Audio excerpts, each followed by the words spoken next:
tiba-tiba gemuruh. Itu bunyi kan. Kita ini apa ini? Apakah? Banyak sekali pikirannya, tapi yang keluar waktu itu adalah saya masih sempat ngomong di tetangga, mungkin air. Karena di bagian atas itu sekitar ada 2 kilo di atas kami itu ada irigasi Gumbasan namanya, besar. Lebarnya itu sekitar 2,5 sampai 3. Itu dari bendungannya itu sampai 40-an kilo lah sampai di Kota Palu dia. Itu air terus ada di dalamnya, selalu ada air di dalamnya. Pikiran pertama saya adalah pecah ini irigasi ini, lalu air keluar. Air ini yang mengalir dari atas ini yang menimbulkan. Tapi suaranya seperti suara gemuruh seperti apa sih? Saya tidak bisa mendeskripsikan, tapi gemuruhnya kayak bukan gitu. Bukan kayak gemuruh halilintar. Bukan. Ya? Gemuruh yang bergetar gitu loh. Gitu. Kalau gemuruh halilintar kan gimana ya? Gitu atau gimana? Jeder kayak gitu. Enggak gitu. Gitu. Itu kita tanya ini apa ini? Saya feeling pertamanya air itu.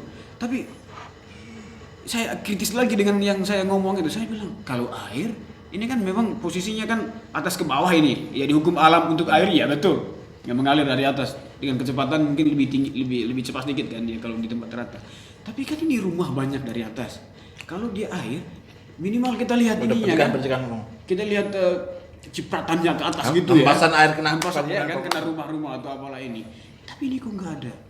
Semakin kita dengar itu yang sudah dekat sekali itu bukan bunyi gemuruh lagi.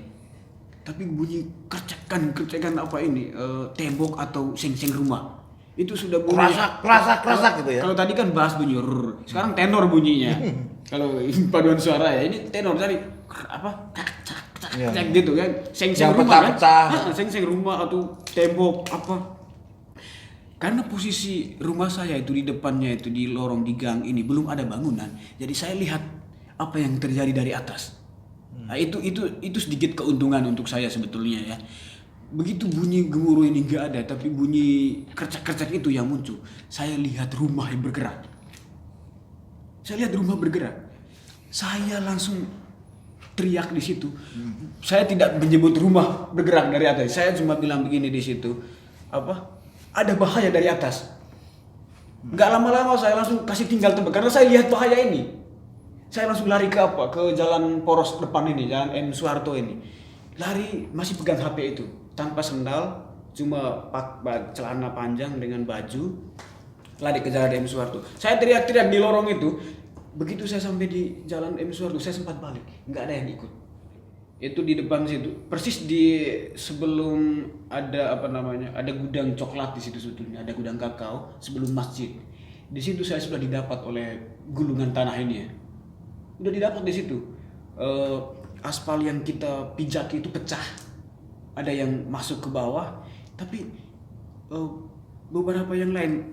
HP ini kan saya masih pegang. Cuma karena saya cari keseimbangan, karena barang ini kan gini, pecah ini aspal ini. Saya lepas HP untuk cari keseimbangan. Benar-benar seperti ombak. Kalau ombak kan searah ya. Ini ombak betul, gerakan umumnya ombak. Tapi kan tanah ini pecah. Ada yang ke bawah, ada yang ke atas, ada yang putar. Tapi arah kelihatan umumnya, arah gerakan umumnya itu atas bawah. Tapi di dalam ini nggak atas bawah banget. Ada yang ke sana, ada yang saya lihat tanah yang biasa kita injak itu udah bergerak dan dia yang ini bisa lari ke sana, yang ini lari ke sini, gitu loh. Bukan cuma larinya itu sudah dalam bentuk bongkahan, pecahan tanah. Itu mungkin karena ini kali ya. Yang ini kan bawahnya yang bergerak sebetulnya kan, bukan atas.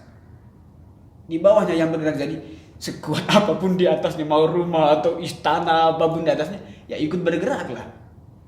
Gitu. Untuk cari keseimbangan itu saya lepas HP. Pikiran saya mungkin bisa didapat sebentar lagi atau udahlah HP apa ngapain diurus. Karena saya cari keseimbangan. Saya itu di aspal-aspal yang pecah itu, di bongkahan aspal itu sempat ikut kan, ini kan pecah masuk ke dalam rongga begini. Tiba-tiba begini aspal yang pecahan aspal itu tempat saya berpijak itu mau masuk begini, tiba-tiba ada bongkahan entah ke aspal, tapi perkiraanku aspal juga itu merapat begitu kan, tiba-tiba seperti kita melompat ke sana, ke bongkahan yang menghampiri kita gitu loh. Nah, ini juga mau turun, ada juga yang lain, ada yang ya mungkin ya perkiraan saya 3-4 kali ya saya bukan juga melompat tapi seperti berpindah ke bongkahan-bongkahan itu yang pecah-pecah ini ya, yang lain ke bawah. Berapa besar bongkahannya? Ini kan bervariasi. Ada yang cuma sekitar misalnya 1 meter panjangnya dengan lebar sekitar 2 meter. Ada yang cuma Kecil. cuma 30 cm. Ya mau bagaimana? Di sekitarmu Orang yang tadi itu lari dengan kita lihat dari atas itu. Begitu saya lihat ke belakang begini, sudah nggak ada. Motor-motor itu masih ada yang setengahnya ke atas, setengahnya di atas, setengahnya di dalam rongga. Dalam rongga. Itu mesinnya masih hidup. Itu artinya Orangnya ada orang tadi, tapi orang itu nggak ada. Posisi terakhir saya itu terdampar. Posisi saya terakhir itu terdampar itu di ada satu bongkahan, tapi feeling saya waktu itu memang kemungkinan besar teras rumah orang, entah dari mana. Itu panjangnya sekitar 6 meter. Ubin. Bukan aspal tapi ubin. Bukan juga ubin tapi apa? Plester semen. Plester kasar gitu loh, yang biasa teras orang mungkin Iya. belum selesai itu plester kasar kan, yang tidak terlalu halus kan. Itu panjangnya sekitar 6 meter. Dengan di bagian ini nih aspal juga yang pecah tapi masih ada yang utuh sedikit ya. Utuh dalam arti di atas tanah yang hancur-hancuran ini. Di bongkahan itu saya dengan 2 orang ibu, satu ibu ada anaknya, kemudian di bagian timurnya itu ada 2 bapak yang pakai baju apa, gamis ya istilahnya, pakai baju gamis dengan pegang apa? Tasbih. Pegang tasbih. Karena memang jam sholat kan begitu Iya. Ya teriak-teriak Allahu Akbar. Allahu Akbar. Ibu-ibu ini juga teriak Yesus. Saya waktu itu nggak ngeluarin kata-kata Kata-kata apa-apa karena pikiran saya itu cuma satu, mati ini. Ketika lari dan menyelamatkan diri mati saya karena selesai saya. Bapak selesai gitu kan. Tidak ada keluar kata-kata. Saya baru keluarkan kata-kata itu ketika ibu ini saya dengar dia ngomong Yesus. Saya bilang gini, Bunda Maria. Karena saya sebut Bunda Maria, dia datang langsung peluk saya. Kebetulan di samping saya itu tiba-tiba ada pohon Jawa, saya peluk pohon Jawa. Nah, itu sudah selesai gerakan besarnya tanah ini, gulungan tanah sudah selesai. Tapi masih gini, Masih goyang. masih goyang kiri kanan. Saya waktu itu sambil untuk apakah ini barang ini kuat, saya sambil tekan-tekan itu apa itu kan, Ya, untuk bongkahan untuk pastikan. pastikan ini kuat atau kalau dia bisa pindah kan, ternyata dia agak kuat karena dia terjepit mungkin ya, terjepit dari apanya kiri dan kanannya jadi kuat. Saya di situ ya perkiraan saya waktu itu karena masih agak terang-terang ya kita bisa masih lihat orang dan barang-barang itu mungkin sekitar 1835 atau 1840 lah masih bisa kita lihat dalam jarak setengah tertentu. 7 di Palu masih agak Masih terang lah sedikit ya. Udah orang-orang yang tadi yang lari sama-sama saya itu sudah nggak ada.